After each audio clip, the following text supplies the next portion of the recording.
The only reason these rules exist is because they're written in blood. Somewhere, sometime, an act of negligence occurred and someone was seriously injured or died. That's why these rules exist. Someone died for them. So who are you to dismiss them as irrelevant or unimportant? So in this video, we'll cover the Universal Firearms Handling Rules, what they are and how they should guide your actions anytime you handle a firearm. We'll also discuss common range rules and introduce principles for positions of the gun. So first off, what are the Universal Firearms Handling Rules? Number 1, all guns are always loaded. Number 2, never point a gun at anything you're not willing to shoot or destroy. Number 3, keep your finger off the trigger until your sights are on the target. And number 4, be sure of your target and what's behind and beyond it. Let's look at the name, Universal Firearms Handling Rules. The first component there is universal. Universal means they're for all places, all times, everywhere. They're not just range rules or not just match rules. They are to affect all areas of your life, not just when you're at the range, but when you're getting ready for the day. And they also even apply in the middle of a gunfight. The second part of this is that they're for firearms. Actual guns, not gun parts, not dummy guns, not toy guns. They only apply to actual working firearms. If you have a toy gun, the purpose of the toy gun is to go do toy gun things and have fun. The purpose of the dummy training gun is to not use your actual real gun, but use the dummy training gun for weapons retention and other fighting stuff. So to try to apply these rules to that doesn't really make any sense. In the same manner, if I have just a part of a gun, the Universal Firearm Handling Rules don't apply to a part of the gun. They only apply to the actual working gun. So then the next part is that they are handling rules. So they're only things for handling the gun. So if the gun is sitting on the table and I walk in front of the gun, that is not a violation of the Universal Firearm Handling Rules because I'm not holding the gun. If the gun is in my holster, it is secure in the holster and it's pointed at myself, or it's secure in the holster at the hip and I bend over and it points at someone else, it is not a violation of the Universal Firearms Handling Rules because I'm not actually handling the gun at that point. So let's break down each individual rule to try to understand them better. So the first one is going to be all guns are always loaded. I'm going to get a lot of hate on that one because people don't like that version. That version is the classical version. Most people change it into something like treat all guns as if they're loaded, or treat all guns as if loaded unless you've verified that they're not. The problem I have with that is you end up with two sets of gun handling rules. You have a set of gun handling rules for dangerous loaded guns, and then another set of gun handling rules for safe unloaded guns. But the problem is they end up mixing it up and the gun's actually loaded and they end up shooting themselves or they end up shooting someone else. And I know people who have done that. They have thought the gun is unloaded and they shot themselves in the hand. They thought the gun was unloaded, they shot their friend in the side of the head. Stuff like that happens on the regular. Typically what you see in a news article is after like the uncle shot his nephew when he was showing them a gun, he's like, oh, I didn't think it was loaded. What typically happens before the accident, someone hands you the gun and you're like, hey, is that loaded? And they're like, no, don't worry, it's unloaded. And then that changes behavior and the accident happens. So what you don't want to have is two sets of gun handling rules, one for dangerous guns that are loaded and a different one for supposed safe guns that are unloaded. You want to have one way of thinking about the gun and one way to handle the gun.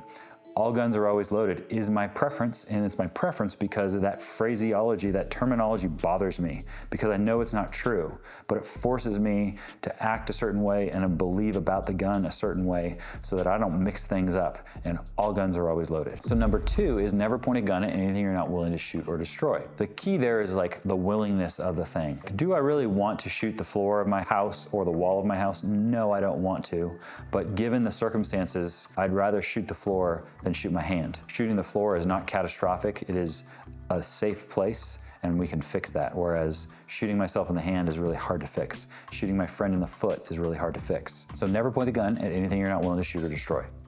Number 3 is keep your finger off the trigger until your sights are on the target. Another way to talk about that is to keep your finger indexed. And what I mean by indexed is your finger is not just off the trigger, because technically this is off the trigger, right? But obviously my finger's inside the trigger guard, but not touching the trigger.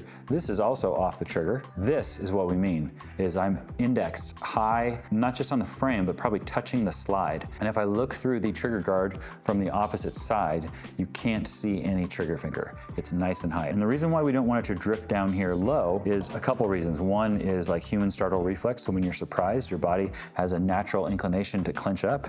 And so if my finger is floating inside the trigger guard or just outside the trigger guard and I tense up, what's going to happen is I might pull the trigger. If my finger is offline from that, it's much more difficult for me to do that. The other one is going to be sympathetic response or overflow effect. So this rule wasn't always there. This is the last one that was added. People used to run around with their fingers on the trigger, and people oftentimes they had either an active safety or they had this 800-pound double action revolver trigger, and it was really hard to break the shot. But then with the introduction of semi-autos and lighter trigger pulls in the 80s, cops went around NDing all the time. And they're like, well, that's a bad idea because you might ND into somebody, which happened, and we shouldn't do that. And so how about we keep our finger off the trigger until our sights are on the target? The reason these rules exist is because they're written in blood. Somebody died or something catastrophic happened, and that's why these rules exist. With rule number 3, a common argument against it is, well, you're violating the rule if you're shooting from retention because you're not looking through your sights. And the rule isn't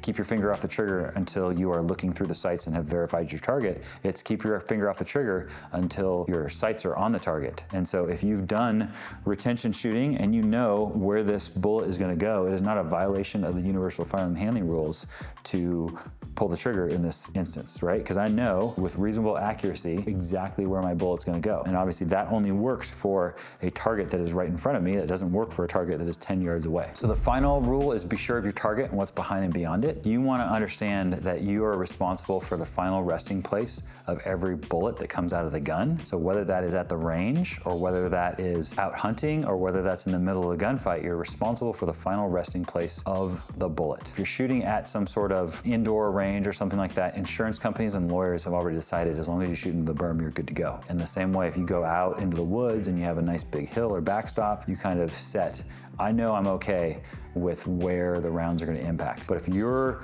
hunting or if you are in the middle of a gunfight, you need to be certain of where those rounds land. So be sure of your target and what's behind and beyond it. So you need to understand what is your ability to aim in and pull the trigger and break a shot, and what level of accuracy do you need at a given distance to ensure that the bullet impacts what you intend it to, and not just impacts what you intend it to, but doesn't over penetrate and hit something beyond your intended target. One of the things you may need to do is maneuver. If it's just you lined up with the target you intend to shoot, pretty straightforward. But if you have other people or innocent people that are between you and the target, you might have to maneuver right or left, or maneuver high or low in order to get the proper angle so that you can engage that target without hitting something you don't intend to. So that would be an application of this rule. Be sure of your target and what's behind and beyond it. So those are the Universal Firearm Handling Rules. And oftentimes people they'll be like, 4 rules is too many, I can't remember them.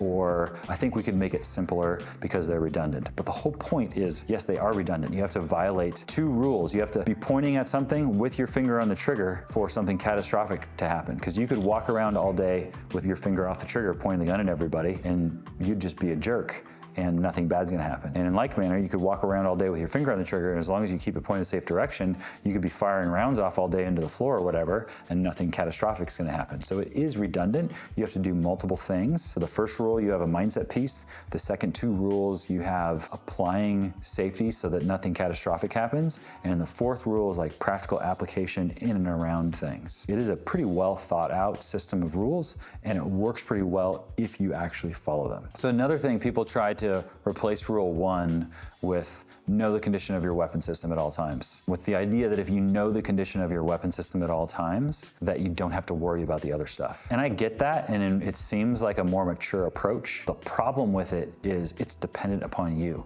and it's dependent upon you being right, and it's dependent upon the idea that you are right all the time. And I know that I'm not right all the time, and I know that in other parts of my life, particularly in business, like building systems and processes that run without me or ensure that we do the right thing, even though we might intend to do the right thing, but we fail in certain areas. I know that is a better, more efficient, and more productive way to do things. That's why the rules or the system is better than just knowing the condition of your weapon system at all times. It doesn't mean that's not important. In fact, when I talk about it, I usually add that to the end because it is a safety thing. Because if you are getting ready for the day and you don't actually verify the condition of your gun, and then you go out and something catastrophic happens and you need to use your gun in a lethal force confrontation, confrontation, but it's not loaded, that is obviously a pretty significant safety violation. On the range, if we're training and the drill is set up your gun a certain way with a round in the chamber and 2 rounds in the magazine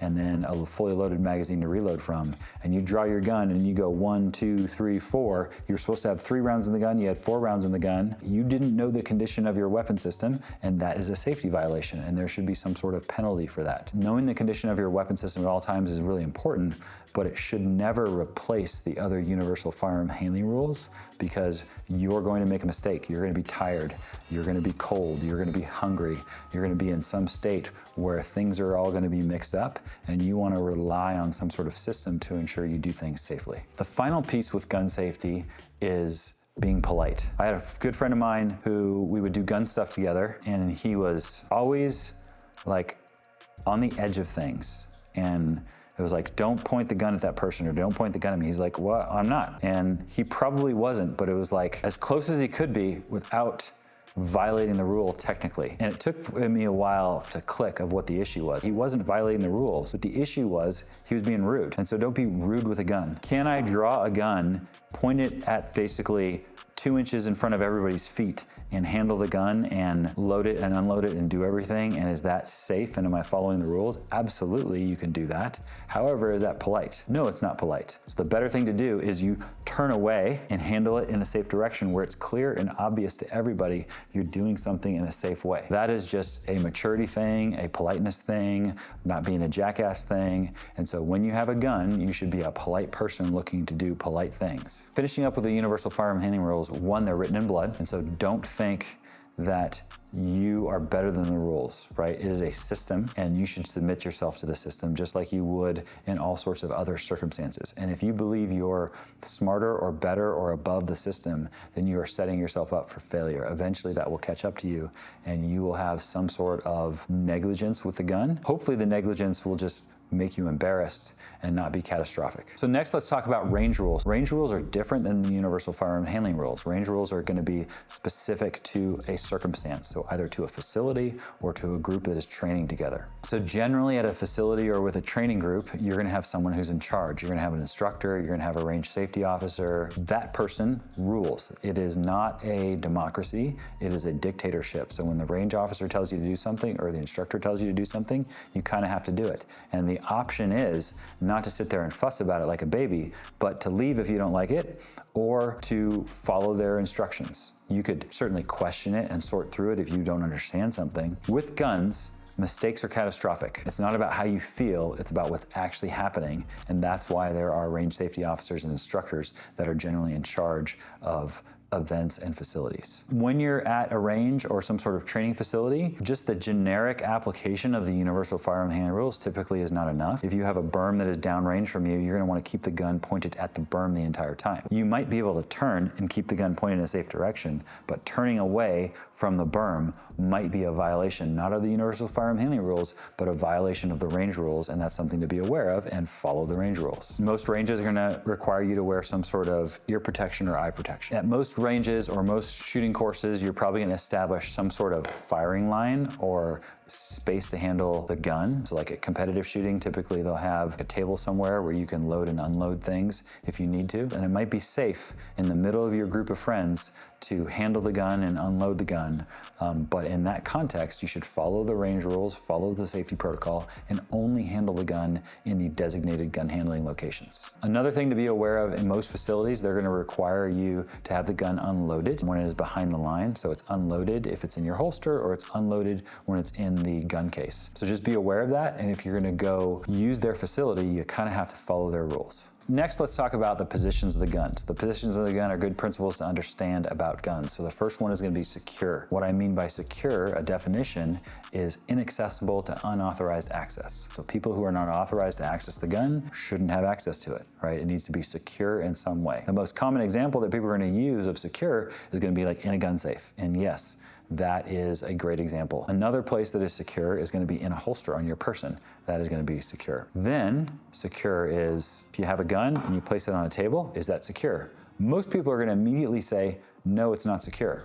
However, if everybody in that location is authorized to access the gun, and the definition is inaccessible to unauthorized access, then that gun is secure, right? So if you live alone and you leave guns under every cushion of your couch, under every pillow, hanging above every door jamb, and the guns are just there and ready to use, as long as everybody who is in your apartment or in your house is authorized to access those guns, then they're secure. As soon as small children or stupid adults come over, then that's a problem, right? Because now you have people who are not authorized to access the guns, and now they're no longer secure. So you need to collect all those guns up and put them in a safe or put them in some sort of location where they are secure away from these stupid adults and small children. The next position of the gun is gonna be ready. So common ready positions, so like, in Hollywood, it used to be up here like this. Really common also in Hollywood, and also probably older school law enforcement, is to be down at some sort of low ready like this. What I use is typically some sort of compressed ready with either my muzzle down or my muzzle up, which is pretty common these days. So just understanding there's a gun that is secure, then there's a gun that is ready. So in my holster would be secure, but in my hand where I am ready to use the gun, that would be another position of the gun. And then the final position of the gun is just gonna be on target. So I'm gonna be aimed in, and I'm going to be on target, ready to shoot. And obviously at that point, I would have to have a verified target, and I need to know the final resting place of my bullet, and then I can aim in and engage that target. So we covered the universal firearm handling rules, we covered range rules, and we covered positions of the gun. Again, the universal firearm handling rules are for all places, all times, everywhere. They are principle based, and they apply to anything. The important thing to remember is they are written in blood, and you want to submit yourself to the system and not think that you are better or smarter or more capable than the rules or the system. If you do, you're going to end up getting yourself into a circumstance where something bad happens, a mistake happens, and potentially something where that mistake is catastrophic, where you shoot yourself or you shoot someone else that you don't intend to. Thanks for watching. If you want to continue learning or improving your skills, then go check out these videos. And someone was seriously injured or died. Injured. Someone was injured. What they are and how they should, what they are and how they should, we should just have what they are on a continuous loop. What they are and how they should guide your actions anytime you handle a firearm.